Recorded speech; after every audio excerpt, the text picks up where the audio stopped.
მოგესალმებით ქართული ტელევიზიის ეთერიდან. თქვენ უცხრეთ გადაცემას ცოდნის სკივრი. ამ გადაცემის ავტორი გახლავართ მე, ავტორი და წამყვანი გახლავართ მე მანანა აბაშიძე. გადაცემა ყოველ ხუთშაბათს საღამოს 10 საათზე გესტუმრებათ თქვენს ტელევიზორში.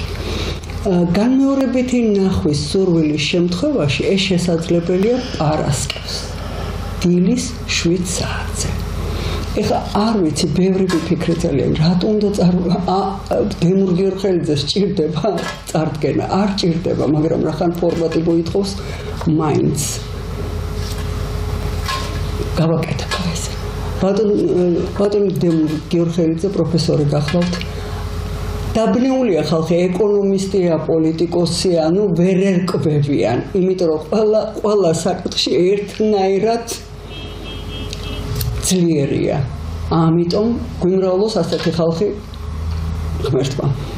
ამიტომ მე გადავწყვიტე, ჩემო კარგებო, რომ ბატონი დემურ გიორხელიძე სხვა რაკურსით წარმოვადგინოთ, რომელიც არასოდეს მე მგონია, რომ არასდროს არ ყოფილა ტელევიზიაში ასეთი ესა ბატონი დემურის მიმართ და თუ იყოფილა მეტყვის და მივიღებ. ეხლა ბატონ დემურ, მე მინდა დამეხმაროთ თქვენ იმაში, რომ თქვენი თავი დავანახოთ პოლიტიკის, ეკონომიკის, აუდიტორიების მიღმა. მე ვიცი, რომ თქვენ როგორც გირებავთ ისე დაიწყეთ, მაგრამ ვიცი, რომ ყავთ ქალვაჟი, ხო არ მეშლება? ვიცი, რომ ძალიან წარმატებული, ძალიან მოთხოვნადი, ძალიან ავტორიტეტულია თქვენი ქალიშვილი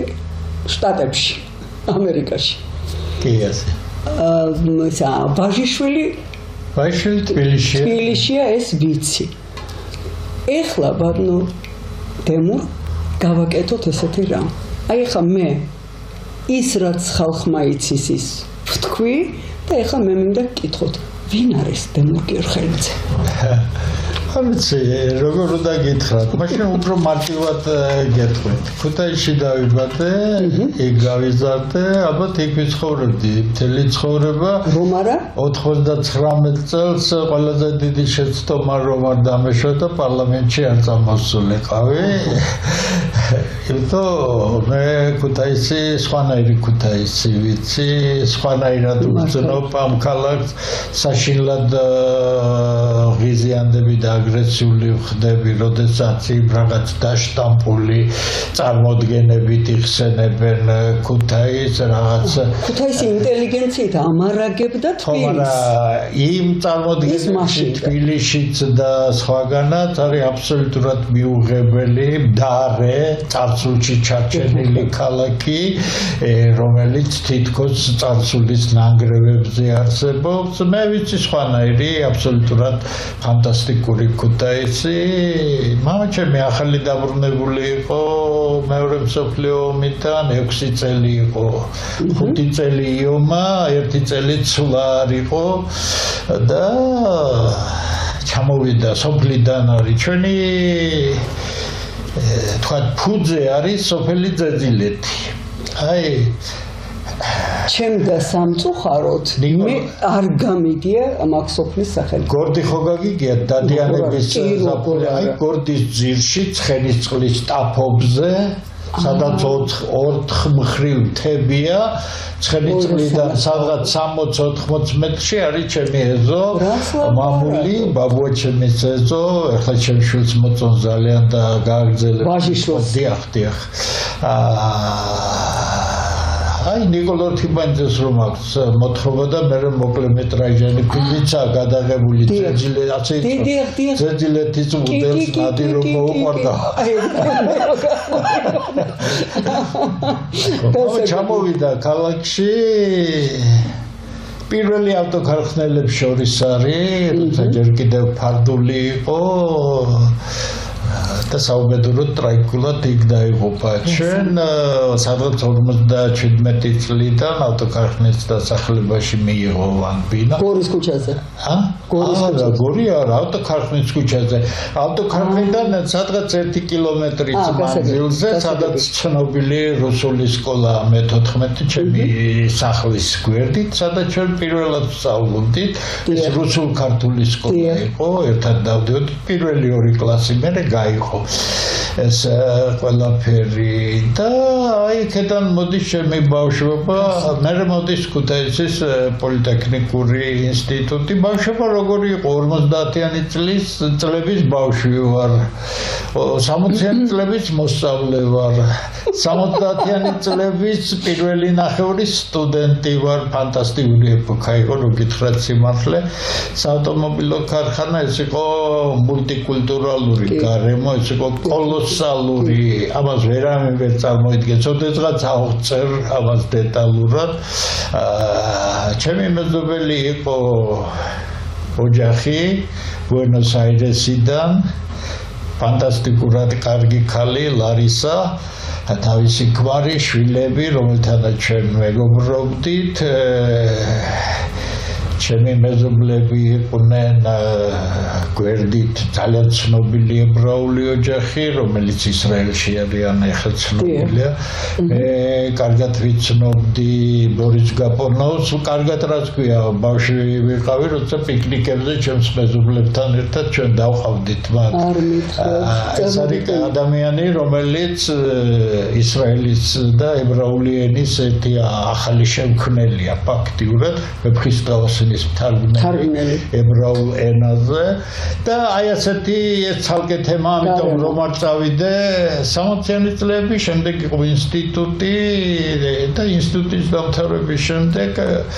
ჩემი ყველაზე დიდი გამართლება იყო ცხოვრებაში, როდესაც აღვნიშნდი 2 ადამიანის გვერდით. ერთი იყო რექტორი, ახალი ჩამოსული 42 წლისა, რომელმაც მოსკოვში ცნობილ ბაუმანში დაიწყო სადოქტორო დისერტაცია, მაშინ ითვლებოდა საბჭოთა კავშირის პირველ კათედრად, ეგრეთ წოდებული მანქანების დინამიკასა და სიმტკიცის კათედრა, აი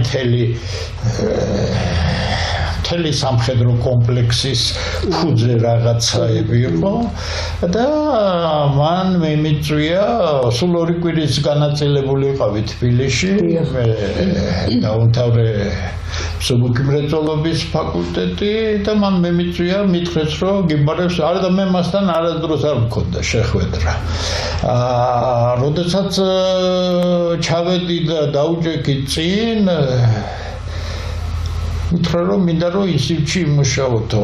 მე ახლა წარმოედგინეთ 22 წლის ბიჭი, რომელსაც უთხარი მე ყველგან არ ვიმუშავებ. ასეთი გაბედული იყო. აბა რა გინდა უბითხრა და მე ვთხარი თქვენთან მინდა მუშაობა თქო. არც მეტი. ხო, მაგითო დაგიძახეო მითხრა. მაგრამ მე ვთხარი უშუალოდ სპეციალისტი ვარ, არც მე ვარ რომ მითხრა. მაგას რა მნიშვნელობა აქვს? არანაირი თურმე. აბა აქ მნიშვნელობა შენ რა შეგიძლია და რა გინდაო და ეს იყო მაშინ მსოფლიო მეცნიერების წინახაზე, ეგრეთ წოდებული არაწყვილი სასაზღვრო ამოცანები, რომლებიც აი რაკეტებში ყველგან წარმოიქმნება გარსების და ფირფიტების არაწყვილი თეორია იყო და პარალელურად მან ჩამოიყვანა ახალგაზრდა კაცი, რომელსაც მე 74 წელს გავეცანე პირველად, როცა ის მოვიდა საშუალო სიმაღლის უცნაური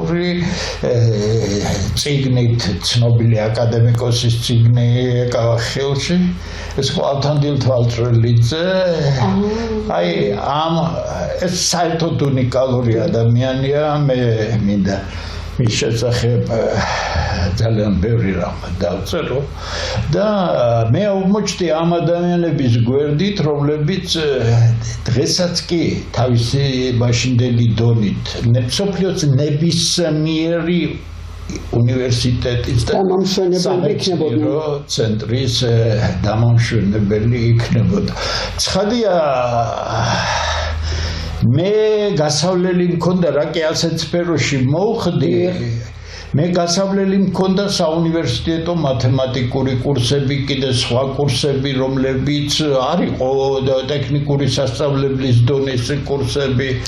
მაგრამ მე მქონდა საოცარი ბედნიერება, რომ იტყვიან ნებისმიერ კითხვაზე, არადა მე უკვე ღრმა სტუდირებაზე ვიყავი გადასული, მე შემეძლო ორ ადამიანთან მივსულიყავი და მეკითხა და მე ვიღებდი აბსოლუტურ, ამიტომ როცა ახლა მეუბნებიან და ზოგჯერ ძალიან არა ისე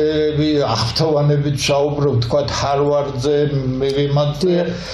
იმიტომ რომ მე უფრო უკეთესი კლასი მაქვს გავლილი ვეუბნები იმიტომ რომ ეს ორი ადამიანი იყო საოცარი პროფესორი ბედნიერება როცა ყავს ის ვინც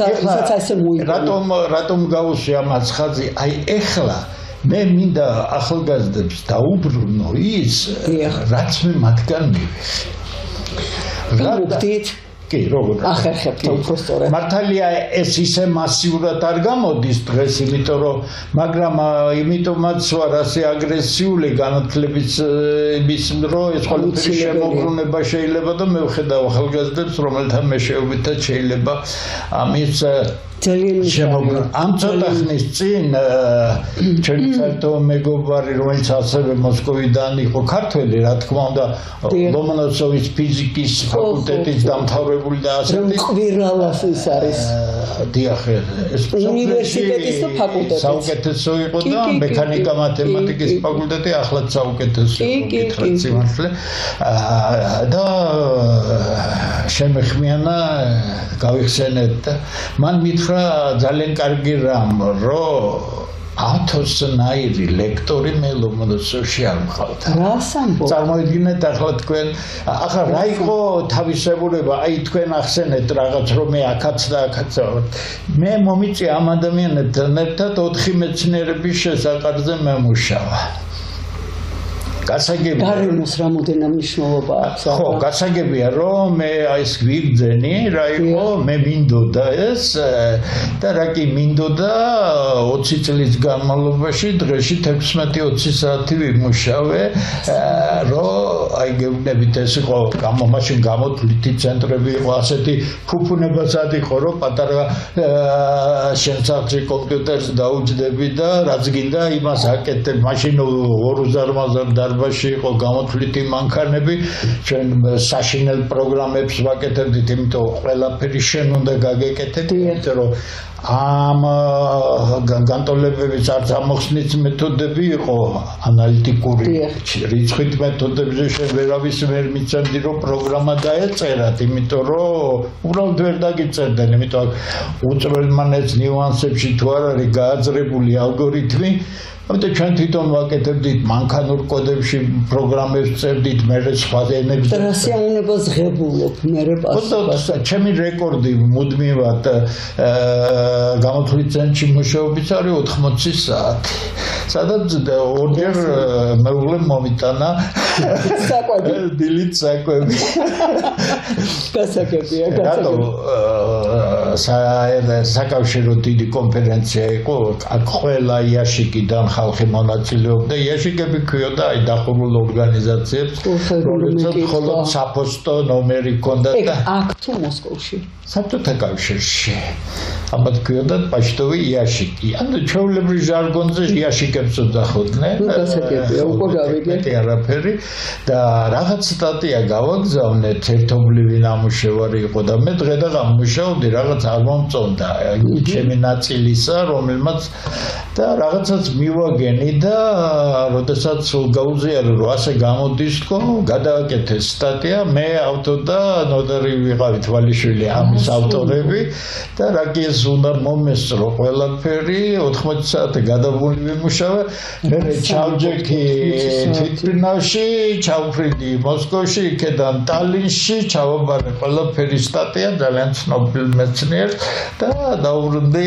იყავით უბედნიერესი მე ასეთ კომფორტში ვიცხოვრე ყოველთვის ვაკეთებდი ყოველთვის იმას რაც მე მომწონდა მაგ კითხვაც ეხლა ბატონო მაგას ჩვენ კიდევ დაუბრუნდათ მე თქვენ ახსენეთ რომ მე იმის შესახებ დავწერო კი ეხლა მე მაქვს ძალიან ლოგიკური გადასვლა მაგ იმიდან აზრიდან. თქვენ მე შემპირდით ლექსების კრებულს, რომელიც მაყურებლისთვის, მსმენელისთვის ძალიან უცხოა. ეხლა წარმოგიდგენთ ესახართ. ლექსებიც არა. ხო და აი ეხლა მე უკვე მითხარით თქვენ რომ არა მარტო ლექსებიო და აი ეგ მინდა ეხლა 20-მდე ლექსია კრებული. არა, ლიტერატურული მცდელობები ქვია, მას სადაც ჩემი ესეებია, ორი ნოველა. ასეთი დასათაურება ექნება ლიტერატურული მცდელობები. და გვითხარი საკმაოდ გახმაურებული წიგნია. მე მგონი ამ კვირაში თუ არა იმ კვირაში ჩამოიყრება უკვე ტირაჟი, დამთავრებულია ყველაფერი, მომეხმარნენ მკითხველები ძალიან, იმიტომ რომ ისეთი ფული იჯდება გამოცემა,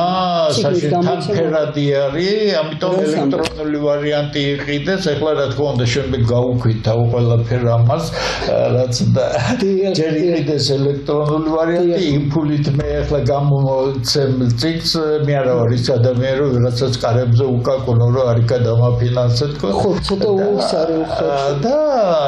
ეხლა ის მალე იქნება მე ვფიქრობ მომწონს კაი გამოვიდა ხო აი თქვენ რომ შემიძლია მე მკითხველებს ვინც იცის ეს წიგნი უთხრა რომ კიდე დაუმატე 4 ესე და დაუმატე სპონტანურ აზრებში კიდე რაღაცეები ასე რომ კაი გამოვიდა ძალიან მიხარია და მე მახსოვს თქვენი სამუშაო კაბინეტიდან ეს იგი იქიდან გამოსვლა არ მოგინდა არ გამოვდივარ როგორ ღამის 22 საათზე ჩემი მეუღლე იწყებს ხერხვას რომ მე ვარ ასაკში უკვე და იქ მეტი არ შეიძლება ავტოსახში უნდა დავბრუნდე ამიტომ ის არის ჩემი გარემო მე ცხოვრობ ხო ის მართლა რაღაცა ოცარი გარემო გაქვთ აი მართლა რაღაცა ოცარი გარემო სულ ნატრობდი იმას რომ აი მქონოდა ჩემი ოთახი, სადაც ბიბლიოთეკა და საწოლი მექნებოდა. სახშიც რა იცით მე ანალოგიური სახშიც ამაქვს და ცხადია ჩემი გარემოა, ასე იყო ყოველთვის და მადლობა რომ მაგიძის უნივერსიტეტს, სადაც ფანტასტიკური პირობები გაქვს საოცარი. ბატონ მამუკა თამხელიძეს უდიდესი მადლობა, ფანტასტიკურად კარგი პირობები არის. ძალიან კაი გარემოა თვითონ უნივერსიტეტში. მუშაობ. ეხლა გამოვა ამ წიგნის შემდეგ თითქმის ერთ თვეში გამოვა თამაშების თეორია ეკონომისტებისთვის ძალიან დაწუნაურებული წლის ბოლოს გამოვა ალბათ როგორც კი ეს ორი წიგნს დავინახა უკვე რომ ყველაფერი დასრულებულია 1-6 თვე ჭირდება მუშაობა ჩემი პუბლიცისტური წერილებია რომელსაც ასეთი საერთო სათაური ქვია ილუზიების სამყაროდან რეალობისკენ ახალი ეპოქის მისადგომებთან როგორ ტევადისა ყველაფერი როგორ არის აწყობილი ეს ყველაფერი არის სადღაც 15-მდე ერთიანი თემატიკით დაწერილი სტატია სტატია ნომერი 1 მეორე მე-15 რა მინდოდა მე მინდოდა თანამედროვეობის პანო დამეხატა ანუ დამეხატა ის გარემო, ის დრო, ის განწყობები, ის პრობლემები, რომელსაც მე ვხედავ. როგორ ფიქრობთ, გამოგივიდათ? კი, ლიტერატურული მცდელობები, როცა შიგნიდან მივიღე იმპულსი, რომ შეიძლება ამის ცხვისთვის წარდგენა და იგივე მაქვს ახლა ეს განწყობა კარგი გამოვიდა. ნუ მე მომწონს, მე რო არ მომწონდეს არ გამოვცემდი. ამიტომ დანარჩენს მე ვფიქრობ კითხველი, თუმცა იმდენი ისეთი სტატიებია, რომელიც საკმაოდ გახმაურებულია ზოგიერთი ზოგი ამერიკაშიც დაიბეჭდა ზოგი სხვაგანაც დაიბეჭდა რა მინდა რომ გითხრათ აი ჩემი ყველაზე დიდი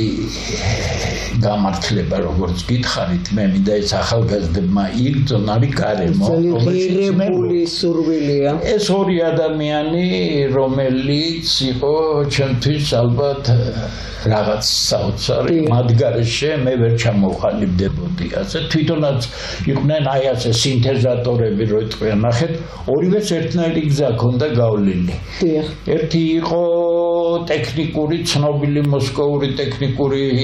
ინსტიტუტის კურსდამთავრებული მაგალითად ნოდარვალიშვილი იყო სტანკინი სტანკო ინსტრუმენტალნი ინსტიტუტ ქვია აი მთელი ტექნოლოგიები რაც არის და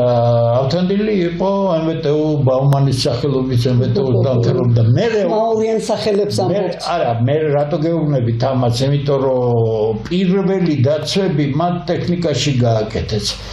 პარალელურად ისინი მოსკოვის უნივერსიტეტის მათემატიკურ ფაკულტეტზე სწავლობდნენ და დაამთავრეს მათემატიკის ფაკულტეტი. ანუ მათ ჯერ კიდევ 60-იან წლებში, 70-იან წლებში ჰქონდათ ის სტანდარტი, რომელიც დღეს მსოფლიოში ჩამოყალიბებულია როგორც აუცილებელი სტანდარტი. მაგალითად, ამერიკული სტანდარტი არის თუ თქვენ გინდათ ეკონომიკა და ამ ფინანსები ისწავლოთ თქვენ ჯერ პარალელურად ჯერ ბაკალავრიატი უნდა დაამთავროთ მათემატიკისა აუცილებლად იმიტომ კი არა რომ ქართველ სადღაც წარსულში ჩარჩენილ ეკონომისტებს მათემატიკაზე ამრეზი რო ემართებათ იმიტომ რომ აზე არ არის ამას მათემატიკა არის ის უნიკალური საოცარი ფანტასტიკური ინსტრუმენტი რომლის გარეშე ჩვენ ვერაფერს სერიოზულს ვერ გააკეთებ ის ბლა ბლა ბლა რომელსაც მეცნიერებას უწოდებენ მეცნიერება არ არის არც არის მსოფლიოში იმის მსგავსი არაფერი ამიტომ მე რამიდა მე მინდა ეს გარემო შეუქმნა ვინც კი მოდის ჩემამდე მე ძალიან მიხარია მას სპეცჯგუფებისთვის კითხულობ ლექციებს გარდა იმისა რაც სტანდარტულია თქვა თუ უნივერსიტეტში მაგისტრანტებისთვის მე მყავს სპეცჯგუფი რომელიც სურვილის მიხედვით მოდის და უკითხავ ისეთ რამეს რომელიც არცად არასდროს საქართველოში არ წაკითხულა ის ლექციების ყველაზე დიდი არის ის რომ ჩემამდე მოვიდნენ ბოლო კლასის მოსწავლეები რომლებიც დღეს მათემატიკაზე უფლებიან თბილისის უნივერსიტეტში. ეს არის ფანტასტიკური ახალგაზრდობა, რომელსაც ჭირდება, აი კიდე გეუბნებით, მე ვხედავ ახალგაზრდებს, რომლებსგანაც ვარსკვლავები შეიძლება შექმნაინთოს მეცნიერებაში, ოღონდ მათ ჭირდებათ სუპერთანამედროვე განათლება, მათ ჭირდებათ აი მე ჩემი გამოდივარ მე პრინციპიდან და იმდენად კოლოსალურად ძლიერი ადამიანების ლექციები მაქვს მოსმონილი აი თლათ ზენიტში რომ იყვნენ უზარმაზარი მეცნიერების მაშინ როცა უსმენდი იმას სიხარბით უსმენდი ყოველთვის მქონდა ოცნება რომ მეც მინდოდა ისეთი ლექცია წამეღო ხვდებით თქვენ რომ ამას რომ მიაღწევ ადამიანი რომ მეც მინდოდა და მე მაშინაც არ შემეძლო მაგრამ მე ვხედავდი როგორ აზროვნებდნენ ისინი მე ვხედავდი როგორ ჰორიზონტებზე გადიოდა მათი აზრები როგორი იყო მათი კომპლექსური ხედვა რა არის პროფესიონალიზმი არის ის როცა შენ საუბრობ თემაზე რომელიც ისტორიულად დასაბამიდან დღევანდელ უმაღლეს დონემდე იცი თუ ეს არ არის შენ დილეტანტი ხარ რომელსაც შეუძლია ლამაზად ისაუბროს მაგრამ დილეტანტის სახეზე კი არ ეთყობა არა ხმაზე ეთყობა პირველად მოვისმინე ტონალობაზე საუბრისა ეთყობა ლექსიკაზე ეთყობა თქვენ ახლა გამომდინარე იქიდან რომ ბავშვებთან გაქვთ საქმე უკვე ფსიქოლოგის ისიც გაქვთ შეთავსებული აი ხა ხმაზე ვატყობ გამოხედვაზე ვატყობ ეს ფსიქოლოგია სხვაგვარად ვერი მოდი კიდე ერთ მომენტს გეტყვით 60-იან წლებში ჩემი მეზობლების გადამკიდე კაი გაგებით მე სადღაც მე-6 მე-7 კლასში ვიყავი როდესაც მაშინაც ძალიან კარგად სწავლობდი აი ფან როგორც კი შეამჩნიეს რომ კარგად სწავლობდი და დაინტერესებული ვიყავი ნელ-ნელა დოზირებულად მაწვდიდნენ საუცხოო ლიტერატურას დასავლურ საუცხ მუსიკა მე სადღაც მე-7 კლასში უკვე სპირიჩუელსი გოსპელი ჯაზი ეგ ვიცი და მაქვს კითხვა ეხლა მინდა აი ეს კითხოთ რა გეუბნებით ამას კი ბატონო მე ეს იყო ჩემთვის ანთება სანთლისა რა არის ახალგაზრდებისთვის ჩემი ფუნქცია მე მინდა მათ აუნთო სანთელი კი მიხდით ხო აუნთო რომ აქ არის ეს აი იმ სანთელს უნდა მისდიოთ მე მაგალითად როცა ის ამინთებდნენ რაღაცას რომ მივდიოდი და იმ წიგნს ვეძებდი და ვკითხულობდი იქ რომ რაღაცას გაუგებარს ნახავდი და მე არ ვიცნობდი გიждდებოდი და ახლა იქეთ გავრბოდი რომ ის წამეკითხა როგორმე და ასე მუდმივ ბედნიერებას ხედავ ამაში ადამიანი ამაში არის გაცვლილი და რა თქმა უნდა კითხვა და მუსიკა ეს იყო ის ეხლა მუსიკაზეც და იმაზეც დემურ ეხლა მინდა კითხოთ თქვენ ჩემი ავტორობით გამოცემულ წიგნში ნათქვამი გაქვთ შემოქმედებით მიღებული კმაყოფილება და სიამოვნება ერთ-ერთი უმაღლესი რანგის სიამოვნებაა, რომელსაც განსხვავებული სქესის აღქმას შევადარებდი. იგივე აღქმა გაქვთ ახლა? მე ახლა ხან გავიმეორე, იმიტომ რომ მე ჩემი მაყურებლების და მსმენელების და ჩემი გვერდის მკითხველების უდიდესი პატივცემ მათ ინტელექტს ვენდობ, იმიტომ რომ მე მინდოდა ახალგაზრდებისთვის მეგრძნობებინა ის რომ ყველაზე დიდი განცდა ადამიანს არ შეიძლება მეტი განცდა კონდეს ეს არის ინტელექტუალური სიამოვნება როცა შენ აღწევ რაღაცას შენი დამოუკიდებელი საქმიანობის შედეგად ანუ როდესაც შენ მიდიხარ იმ კონდიციამდე როცა ქმნი რაღაცას რა თქმა უნდა ეს ცოდნაზეა მაგრამ შენ უნდა იცოდე რომ შენ ამზადებ შენ თავს რომ რაღაც ეტაპზე დაუღალავი შრომისა ჯერ არის კითხვა მერეა გადამუშავება მერე ეს ნაკითხობა გადადის განათლებაში განათლება ცოდნა არ არის ჯერ განათლებით მერე კიდე უნდა წახვიდე შორ და მე ერთ ეტაპზე ნახავ რომ შენ დამოუკიდებლად შეგიძლია იფიქრო შექმნა კონსტრუქცია და გაიარო შენ აი და როცა შენ პატარა მე სიამოვნება მქონდა მაშინაც როცა გამოთვლით ცენტრში მთელ ღამეს გავათენებდი და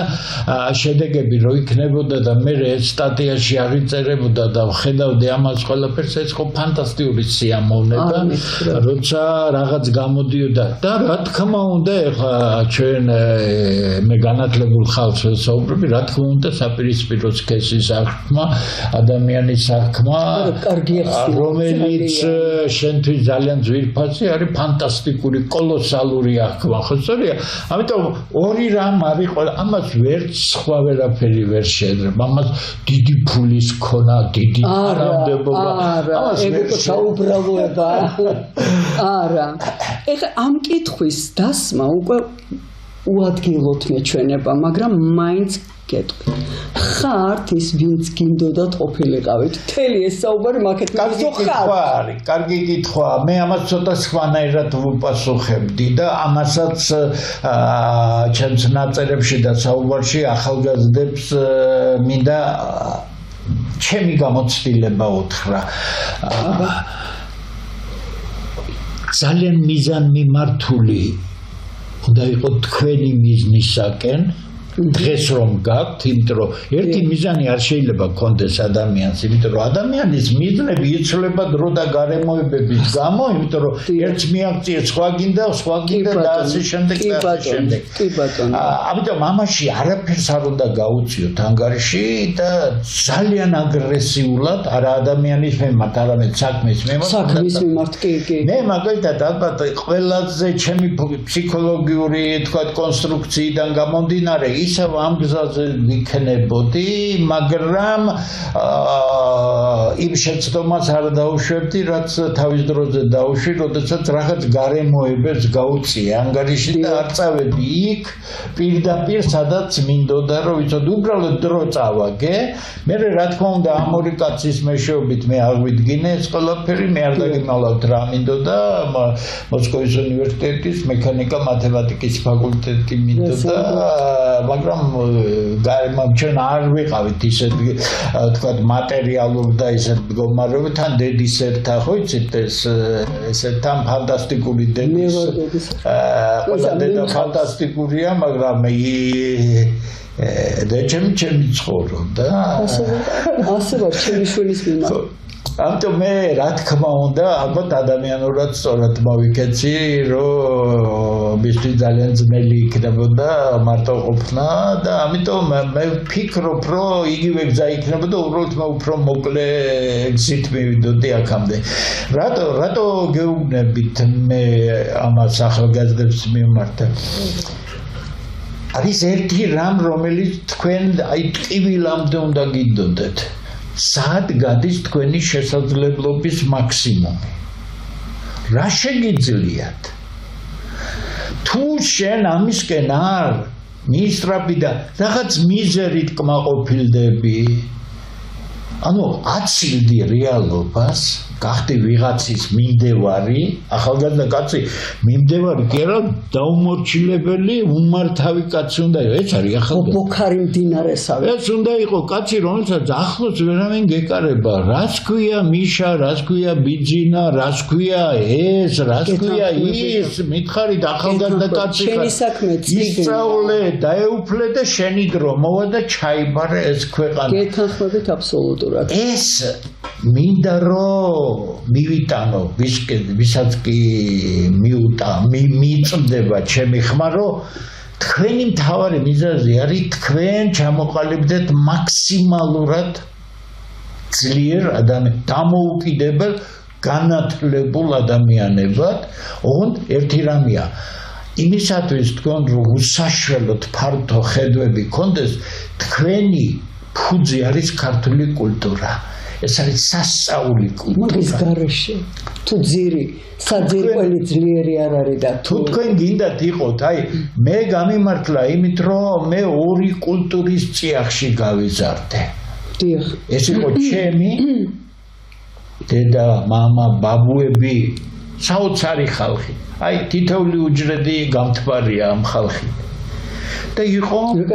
პოეტური ისა იყო საოცარი ინტელექტუალური ხალხი, რომელიც მე მომყოფებდა მსოფლიო კულტურულ წიაღში, ლიტერატურა, მე შესანიშნავად ვიცი ლათინური ამერიკის ისტორია, იმიტომ რომ ნახეთ ერთ ახლა წარმოიდგინეთ თქვენ როცა მე-6, მე-7, მე-8, მე-9 კლასელი ბიჭი ესაუბრები ხალხს და ერთ-ერთი ჩემი მეზობელი კარგად იცნობდა ევიტას. დიახ. ევიტა იცით თქვენ ევა პერონი, არგენტინის პრეზიდენტის ძოლი, მსოფლიოში ერთ-ერთი პოპულარესი. საიდან იცნობდა? ერთი ორივე ბუენოს-აირესელი იყო და მეორე ხუან პერონი და მისი ქმარი პოლიტიკოსები ოღონდ ხუან პერონი მემარჯვენე იყო და ეს მემარცხენე ერთად იჯდნენ ციხეში ბუენოს-აირესის ციხეში და ორივე მეუღლე მიდიოდა იქ და იქიდან გაიცნეს ერთმანეთს და მე შეხვედრები ნუ იქ გადაახლოდნენ არგენტინის ისტორია ვიცი მთლიანად ლათინური ამერიკა მე ვიცი შესანიშნავ ფანტასტიკური ლათინოამერიკული მწერლები აირთულება მარკესი იყო ბორხესი იყო საერთოდ უზარმაზარი ტიტანები არიან და ასევე წინვალი არის ამერიკული პროზა და პოეზია წინვალი ასევე არის შესანიშნავი მე-20 საუკუნის და არაფერს ვამბობ კლასიკაზე რომელიც ასევე მათი მეშვეობით თითქმის ყველაფერი მაქვს წაკითხული, ახლა მე-20 საუკუნის პრესის წერლობა. მართალია ყველაფერი ეს არის დოსტოევსკის თემების ცალკეული ინტერპრეტაცია, მაგრამ არის ბრწყინვალე ინტერპრეტაცია, სულ სხვა ვიტყვიან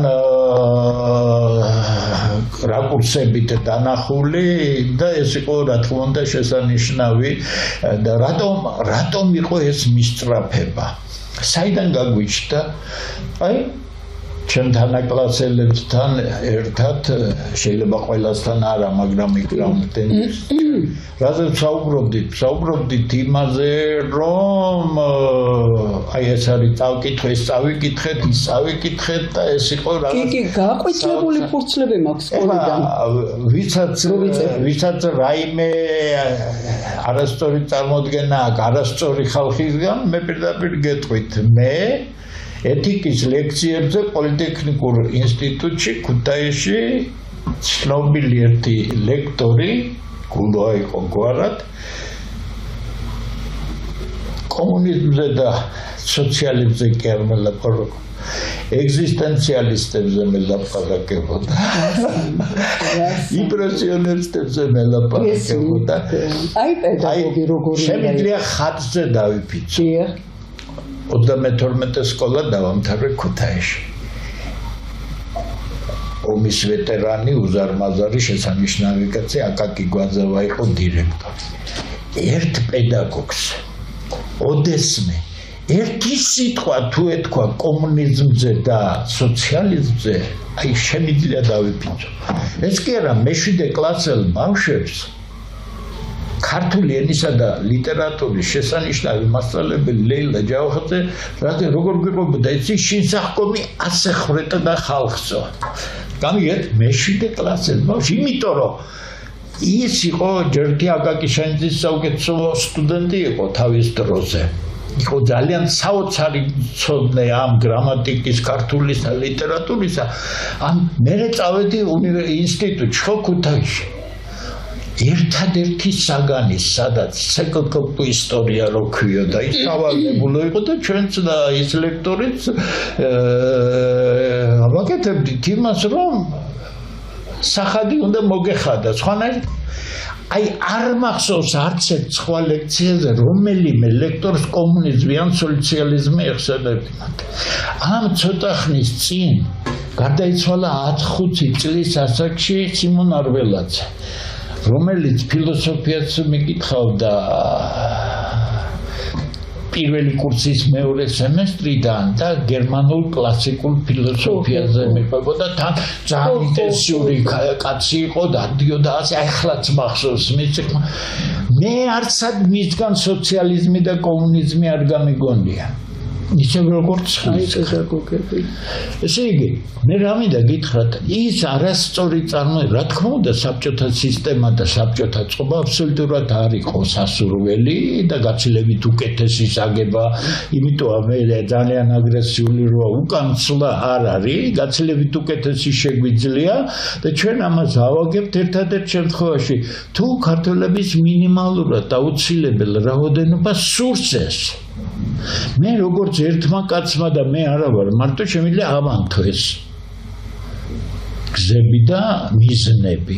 გვინდა მაშინ გავაკეთებთ კიდევაც ბატონო ეხლა გამიჩნდა თქვენთან საუბრის დროს მე აქ კითხვები მაქვს დასასმელი მაგრამ რახან თქვენ მე ხო ვიცი თქვენი დამოკიდებულება იქა თქვენთან სამუშაო კაბინეტში რო შემოდიან ბავშვები როგორ მოკრძალებით როგორი ჭკვიანი თვალებით აი შუშისებური თვალებით კი არა ჭკვიანი საღი თვალებით იყვნენ როგორც თქვენ უამრავი კარგი პედაგოგის ხელში გამოვლილ ადამიანს და არა მაქვს მხედველობაში მხოლოდ სკოლა უმაღლესიც უამრავი ხარ რაც თქვენ ახლა თქვით სასურველები ძალიან რომ ისინი იმათ პედაგოგები ქვიათ პედაგოგი ყოველს არ უნდა ერქვას ეხლა მე მინდა გკითხოთ თქვენ აი იმ ახალგაზრდებისთვის რომელიც თქვენ შემოკრებილი გყავთ იქ და ანთებული თვალებით გამორბოდნენ თქვენთან ლექციაზე ზარის ხმაურობ მინდა მათ უთხრათ და თქვენც მინდა კითხოთ როგორები გინდათ როგორები ყავთ წარმოდგენილი როგორები უნდა იყვნენ და მათ რომ მიმართოთ რომ როგორი გინდათ იყოს ხმაწვილი როგორი გინდათ იყოს გოგონა აი დღევანდელი თბილისში რომ გავიაროთ და უშოთ იმათთან შედარებით მე საოცნებო არაფერი არ მაქვს იმიტომ რომ ამ ახალ თაობაში ვხედავ ამნაირ ადამიანებს გოგონებს და ჭაბუკებს ხედავ და არიან ჩემი პრაქტიკა მოიცავს უკვე 3600 სტუდენტს რომელმაც ჩემ ხელში გაიარა რომ ვიტყვიან მე ვასწავლე ურთულესი საგნები და არასდროს ზალღონი არ დამიშურებია ეხლა ჩემი ამ აგრესიული ტონის გამო და ჩემი თავარი მიმართულება ის იყო რომ მე ახალგაზრდები მინდოდა ის ნაწილი ახალგაზრდებისა გამომეყვანა იმ ცდარი წარმოდგენებიდან რომელშიც ჯერ კიდევ ვადენა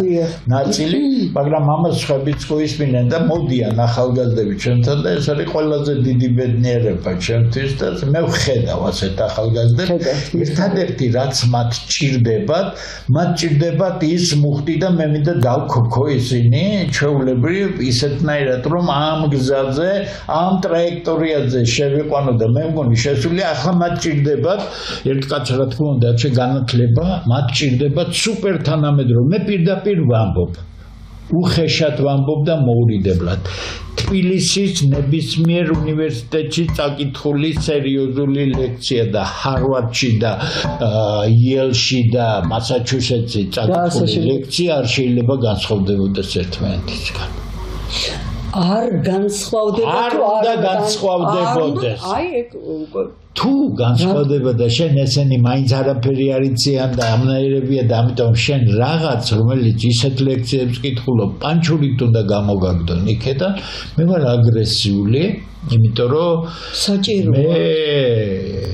თითქმის უკვე 5 წელია მაგრამ არანორმალურ გარემოში რომელიც მე მაძლევს იმის საფუძველს მოვისმინე მინდოდა არავინ არ ბაძალებდა მე თვითონ მინდოდა მოусმინე ფანდა მე ვიცი რა არის ცოდნა მე ვიცი რა არის აუდიტორიისადმი დამოკიდებულება და თუ შენ არიცი და მაინც უნივერსიტეტის პროფესორი ქვია და იმის გამო რომ რაღაც გზებით იქახარ იმიტომ რომ იმ უნივერსიტეტად დიდი ბოდიში და ცალფერზე კიდია ახალგაზრდის ცოდნა მას თავარია ფული აქვს შემოსავალი და ბიზნესია კარგი რაღაც ახაჭაპურეს ბიზნესი და რაღაც უნივერსიტეტო ბიზნესი აბსოლუტურად ერთნაირია ხო აი მე მაშინ აგრესიული ვხდები საჭიროა ამიტომ ეს უნდა გავანგრიოთ მე ვფიქრობ რომ გავანგრიოთ და ახალგაზრდებს მე ვხედავ ერთადერთი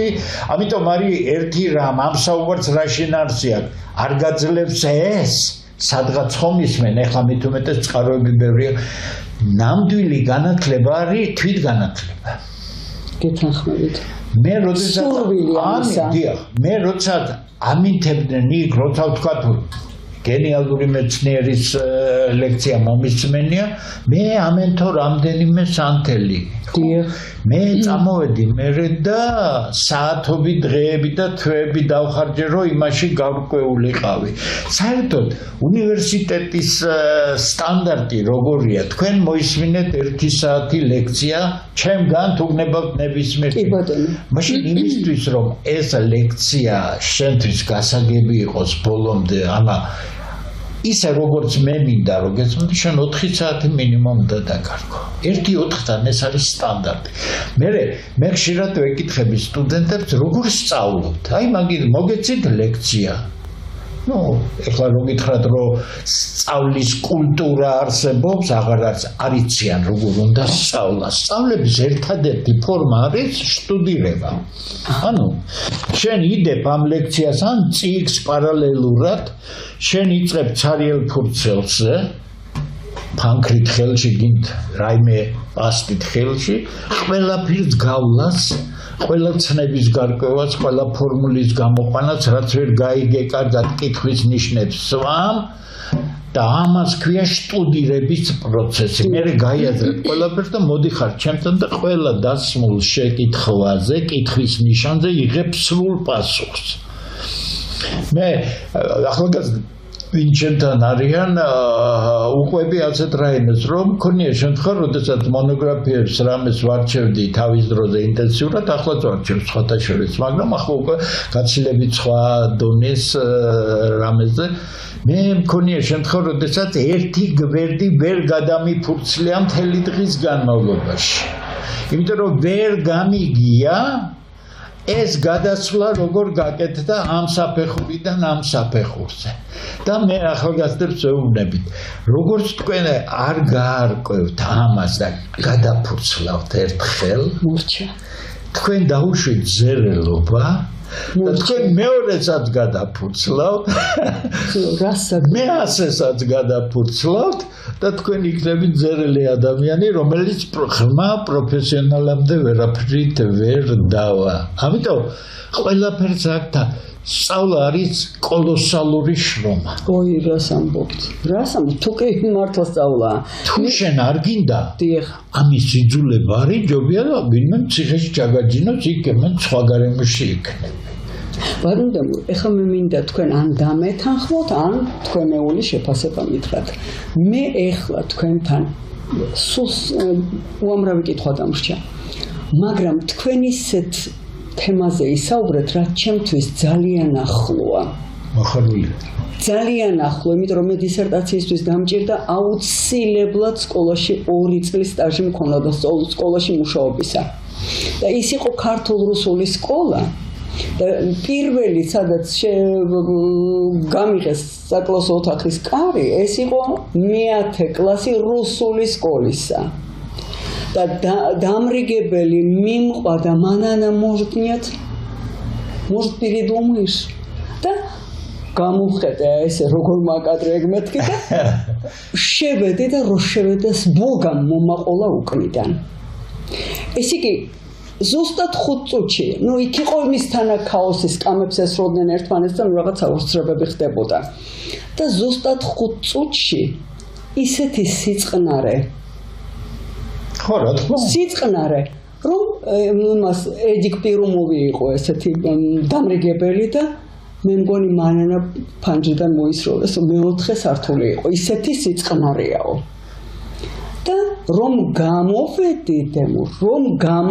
მე ვიყავი გამარჯვებული მე იმ ღამეს არ მიძინია სიხარული მე გეტყვით უფრო მარტივად ეს არის იმ ბავშვების პატივისცემა როცა თქვენ აგზნობინეთ დამოკიდებულება და აქედან გამომდინარე რახან მე მესმის ეს ამბავი მე ფსიქოლოგიას დამჭირდა ნუ ამას რო შეეჭიდები მეცნიერებას და მით უმეტეს პედაგოგიკაში ეს არ არის პატარა განაცხადი მე ეხლა რაც რითაც რა კითხვაც გამიჩნდა აი ამაზე მინდა ან დამეთანხმოთ ან ვარყოთ მე რატომღაც მგონია რომ დემურ გიორხელიძის აუდიტორიაში მოხვედრილი ბავშვების უმრავლესობა ესენი სულ სხვა ბავშვები არიან მეთანხმებით ამაში რასაკვირველია კარგი გაგებით საიმედო ხელში მგონია მე კი ვიცი რა არის მაგრამ მე გეტყვით იმ ბავშვების მშობლების აზრს რომელიც სკოლის მოსწავლეები ჩემთან ურთულეს ლექციებზე მოდიოდნენ დადიოდნენ და შესანიშნავად ერკვეოდნენ ხო თქვენთვის ზეიმია ეს და მითხრეს რომ ბავშვები აქტოვანებული არიან და ყველაფერი საოცრად კარგად ესმის ეს იგი კარგად შევაფასეთ თქვენთან მოხვედრილი ბავშვი საიმედო ხელშია ასე რომ მე ირიბად გიპასუხებ კი მე მაგის შეგვიძლია ამიტომ მე მინდა სწორად გამიგოს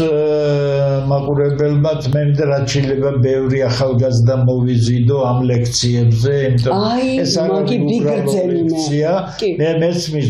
ზოგიერთის თავშეკავება, იმიტომ რომ ეს არ არის პოპულარული ლექციები, მაგრამ საკმაოდ კარგი ის მე-10 კლასელებია, რომლებიც აბსოლუტურად გებულობდნენ ინსტიტუტის მერე რომ კურსებია იმასაც კი ან თლად ზედა დონის კურსებს, იმიტომ რომ გაჩნია შენ როგორ უყვები. მე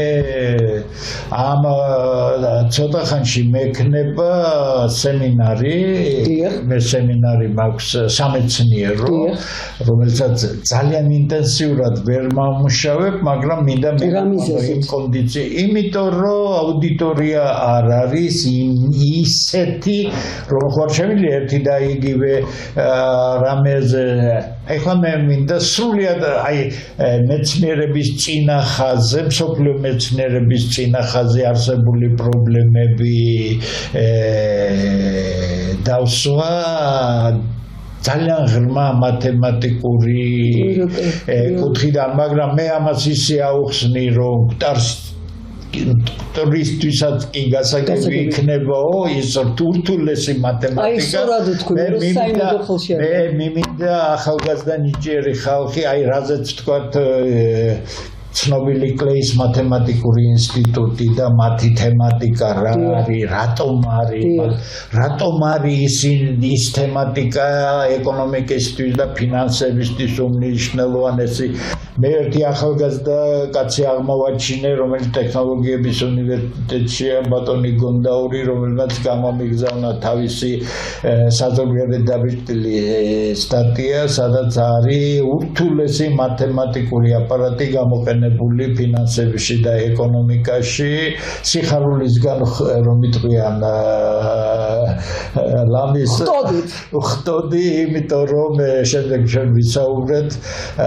ის სემინარზე ალბათ ჩვენ დიდ განხილვას გავაკეთებთ ამის, არ მინდა ხა სპეციალური ტერმინები გამოვიყენო, მაგრამ დაახლოებით ეს ის არის, რაც გრიგორი პერელმანი აპარატს იყენებდა მისი ცნობილი პუანკარეს პრობლემის გადაჭრიდას, ეგრეთ წოდებული რიჩის ნაკადები და ასე შემდეგ. რატომ გეუბნებით, ამათ პერელმანი რასაც აკეთებდა მსოფლიოში 100-მდე კაცმა თუ იცის ყველაფერი, ჩვენ რა თქმა უნდა ასეთ დონეზე მათემატიკა არ გვაქვს, მაგრამ მე მაგალითად ძალიან კარგად ვიცი რა არის რიჩის ნაკადები, სპეციალური კერძოწარმოებულიანი კანტოლებებია, ძალიან კარგად ვიცი რანაირად შეიძლება ფინანსებზე და ეკონომიკაზე თქვა მისი